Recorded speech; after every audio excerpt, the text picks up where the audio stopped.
Hello दोस्तों, नमस्कार। Last video में हमने बात की थी कि कैसे अपने आप को बढ़ाने के लिए हम अपने विचारधाराओं को सबसे पहले चेंज करते हैं, अपनी सोच को चेंज करते हैं और अपने दिमाग को बार बार अपने लक्ष्य की तरफ अपने दिमाग का ध्यान आकर्षित करके कैसे हम उसको रिपीट कर करके अपने कॉन्शियस माइंड से सबकॉन्शियस माइंड में ले जाते हैं और उसके बाद फिर अनकॉन्शियस माइंड में ले जाते हैं। खैर, ये तो लास्ट वीडियो की बात है। और आज 2 दिन पहले, मुझे अच्छे से याद है कि आज से 2 दिन 3 दिन पहले मेरे एक मित्र है और उन्होंने कहा कि कुछ थोड़ा सा अध्यात्म के बारे में बताइए। जो लोग ये कहते हैं कि ये पूर्व जन्म के संस्कार हैं या पूर्व जन्म के प्रारब्ध हैं जिसकी वजह से ये होता है, परेशानियां आती हैं, और अगर आती हैं तो हम उन्हें कैसे ख़त्म कर सकते हैं। दोस्तों, आपको एक बात मैं बहुत क्लियर बता दूं कि ये निश्चित तौर पर, देखिए, बहुत से लोग ये कहते हैं कि नहीं, ऐसा कुछ नहीं होता, हमारा पूर्व जन्म नहीं होता, हमारा अगला जन्म नहीं होता, हम यही जीवन है और इसी जीवन में सब कुछ खत्म हो जाता है। मानता हूँ, जो कुछ है ये इसी जीवन में होता है और एक जीवन के बाद सब खत्म हो जाता है, ये बात मैं भी मानता हूँ। लेकिन इसके पीछे एक सीधा सा लॉजिक है। वो इसलिए एक जीवन होता है क्योंकि हम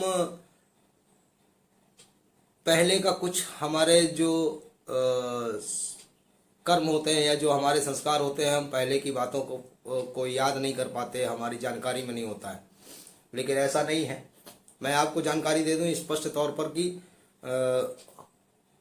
पिछले लास्ट बर्थ में आपने, लास्ट पास्ट टाइम में आपने क्या किया, कैसे किया, उनके क्या प्रारब्ध हुए या कोई प्रॉब्लम हुई है या आज हो रही है, तो उसमें क्यों बाधाएं आ रही हैं, तो उसका एक बहुत विश्लेषण, बहुत बहुत विशेष चीज़ मैं आपको बता देता हूँ कि देखिए, जैसे कि हमको लगभग आज के युग में डिजिटल होने के कारण से हमको बहुत सारी जानकारियाँ हैं। जो जानकारियाँ हम लोगों को नहीं हुआ करती थी, आज वो भी जानकारियाँ हमारे लोगों के पास होती हैं। जैसे कि हमने डिजिटल कनेक्टिविटी के माध्यम से ये जाना कि कॉन्शियस माइंड क्या है, सबकॉन्शियस माइंड क्या है, अनकॉन्शियस माइंड क्या है। तो मैं आपको एक बात की जानकारी विशेष दे रहा हूँ कि अनकॉन्शियस माइंड में कुछ चीज़ें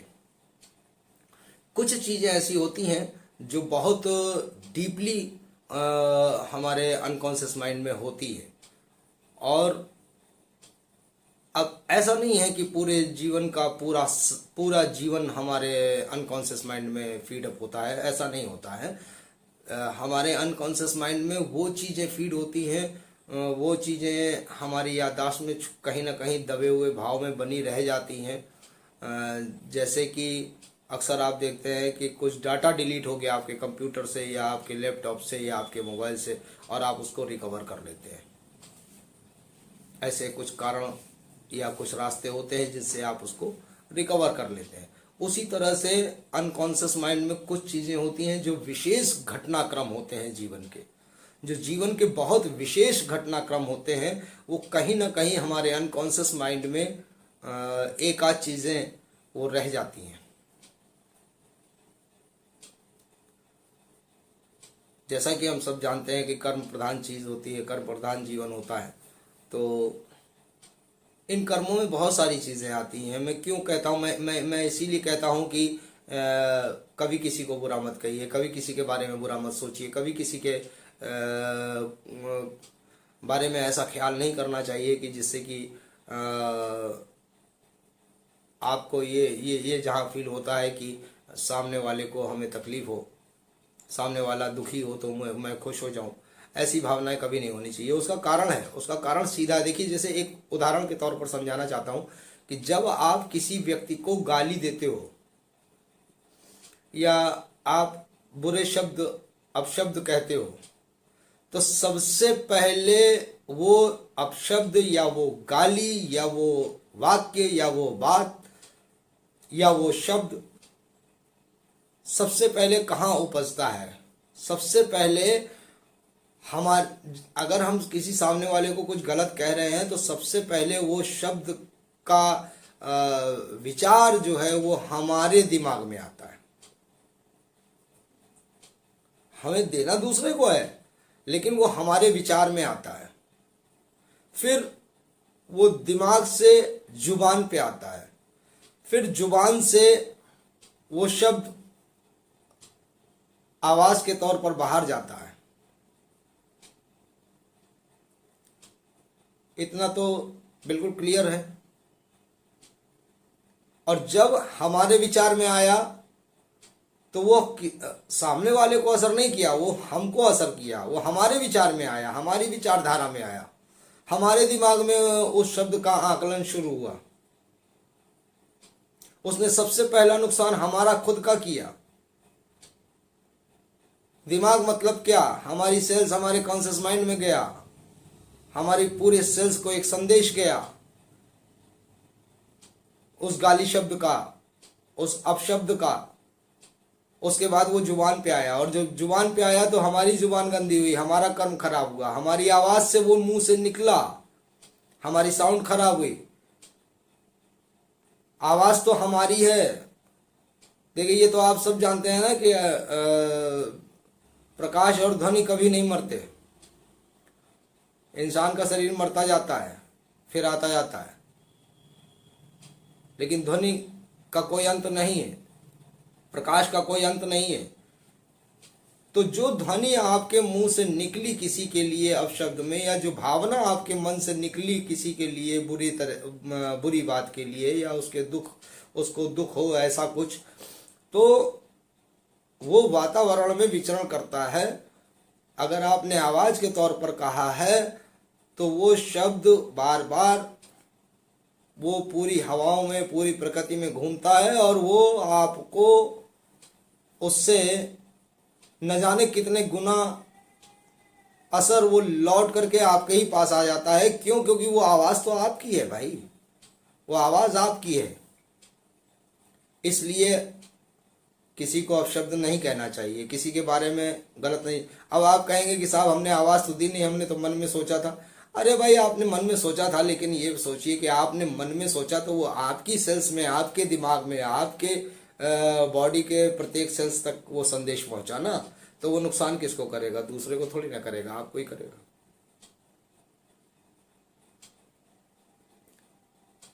और अब अगर आप ये कहते हो कि साहब वो पास्ट टाइम लाइफ में कैसे क्या, तो उसके बारे में जग जाहिर है। अब आपको जानकारी है या नहीं है मैं नहीं कह सकता। यदि आपको जानकारी नहीं है तो नोट कर लीजिए, मैं बता देता हूं। तमिलनाडु में पांडुचेरी से लगभग 100 किलोमीटर के आसपास एक जगह पड़ती है, वैदेश्वर कोइल नाम की एक जगह है। वहां तमिल भाषा में लिखे हुए तमाम प्रपत्र हैं जो अंग्रेज ले गए थे। लोगों ने अपने घर मकान द्वार बेच बेच करके उन लोगों से वो वापस हासिल किए हैं। वो पत्र में कागज के पत्र नहीं है, वो पत्तों पर लिखी हुई शब्दावली है, और तमिल भाषा में है, जिसको मैं तो नहीं जानता।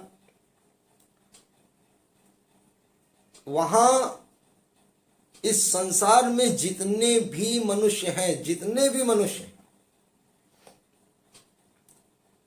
उन सबका लेखा जोखा वहां पर मिल जाएगा। अब कभी जीवन में, भविष्य में आपको अगर जाने के लिए मौका लगे तो आप जाकर देखिएगा, फिर याद करिएगा मेरी बात गलत थी या सही थी। तमिलनाडु में पांडुचेरी से लगभग 100 किलोमीटर के आसपास एक जगह है, वैदेश्वर कोइल। वहां जाइए। वहां शिव जी ने वैद्य के रूप में अपना अवतार वहां रखा हुआ था। उसमें सबका लेखा जोखा लिखा है, जो पैदा हो चुका उसका भी, जो मर चुका उसका भी, और जो होने वाला है उसका भी। वहां वो आपके अंगूठे के जैसे हम लोग आधार कार्ड में या कहीं किसी काम के लिए जाते हैं, सरकारी कामकाज के लिए, तो अपने अंगूठे का निशान लगाते हैं ना आधार कार्ड की पहचान करने के लिए। उसी तरह से वैदेश्वर कोयल में आपके अंगूठे का प्रिंट लिया जाता है।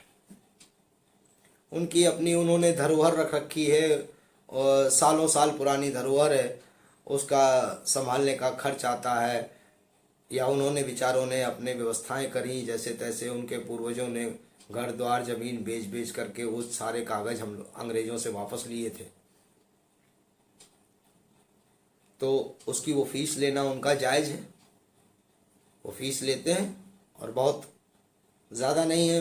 अब इस समय कितनी मैं नहीं कह सकता, 5600 रुपये के आसपास फीस लेते थे पहले। वहाँ आप जाएंगे, जब आप अपने अंगूठे का प्रिंट देंगे तो वो आपकी पूरी गाथा निकाल कर रख देंगे। आपका नाम, आपके परिवार का नाम, आपके जन्म का टाइम, आपके जन्म की तिथि, आपके जन्म कितने बच्चे हैं, आपका क्या परिवार है, कौन क्या कर रहा है, हाँ, किसका क्या नाता था, किसका क्या नाता है, किस नाते से वो इस बार ये नाता जुड़ा है। क्योंकि एक बात बताऊं आपको, पूरे मनुष्य जाति में, पूरे विश्व में जितनी भी मनुष्य की जनसंख्या है, वो 108 नाड़ियों का योग है। 108 नाड़ियां होती हैं। वो वहां से आपका नाड़ी शास्त्र निकालते हैं, आपके अंगूठे के निशान से वो नाड़ी शास्त्र निकालते हैं, और उस शास्त्र के द्वारा फिर वो आपके सारे कागजों का मिलान करते हैं। अलग अलग रैक में अलग अलग कागज रखे हुए हैं, वो सब निकालते हैं। वो इतना तक बता देंगे कि आपका अगला जन्म कहाँ होगा और क्यों होगा। आप इसी जन्म में उस जगह जा करके हो करके आ सकते हैं जहां अगला जन्म आपका होना है। यह है वैदेश्वर कोयल की हकीकत, यह है वैदेश्वर कोयल की मान्यता, यह है बाबा भोलेनाथ के वैद्य रूप के अवतार का की ताकत।